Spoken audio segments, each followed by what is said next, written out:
தங்கப் புதையல் கிடைத்த வரலாற்று சிறப்பு வாய்ந்த உத்திரமேரூர் ஸ்ரீ குழம்பேஸ்வரர் கோவிலில் கும்பாபிஷேக விழா கோலாகலமாக நடைபெற்றது.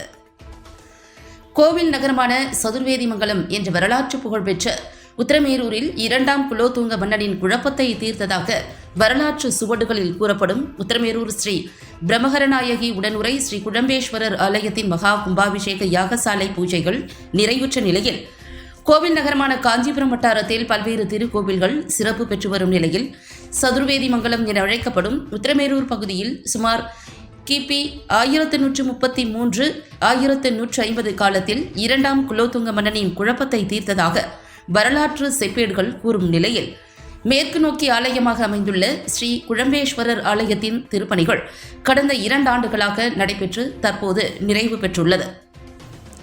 இந்நிலையில் இத்திருக்கோவிலுடன் ஸ்ரீ சக்தி விநாயகர் கங்கை அம்மன் ஆலயங்களும் திருப்பணி நடைபெற்றது. இதன் மகா கும்பாபிஷேக விழாவானது விநாயகர் பூஜையுடன் தொடங்கி நவாகினி மற்றும் 5 யாகசாலை குண்டங்கள் அமைக்கப்பட்டு குணசேகரன் குருக்கள் தலைமையிலான சிவாச்சாரியார்கள் வேத மந்திரங்கள் முழங்க யாகசாலை பூஜை மங்கள இசையுடன் தொடங்கியது. விநாயகர் கங்கை அம்மன் ஆலயத்திற்கும் அதனைத் தொடர்ந்து காலை 11 மணிக்கு மகா கும்பாபிஷேகம் பிரம்மகரி நாயகியாக விளங்கும் திருபுவன நாயகி உடனுரை ஸ்ரீ குழம்பேஸ்வரர் மூலவர் கோபுர விமானத்திற்கு உள்ளிட்ட அனைத்து புதிய விமான கலசங்களுக்கும் புனித நீர் ஊற்றி கும்பாபிஷேக விழாவானது கோலாகலமாக நடைபெற்றது. கும்பாபிஷேக விழாவினையொட்டி கோவில் வளாகத்தில் நாட்டிய இசை அஞ்சலி மற்றும் ஆன்மீக சொற்பொழிவு நடைபெற்றது.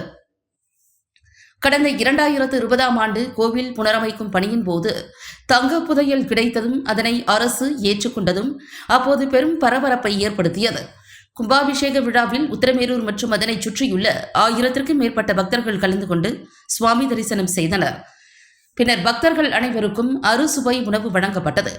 கும்பாபிஷேக விழாவிற்கான ஏற்பாடுகளை குழம்பேஸ்வரர் ஆலய நிர்வாகிகள் கஜேந்திரன், குப்பன், சுப்பிரமணியன், சீனுவாசன் உள்ளிட்ட ஊர் பெரியோர்கள், சிவாலய முற்றோதல் குழுவினர் சிறப்பாக செய்திருந்தனர்.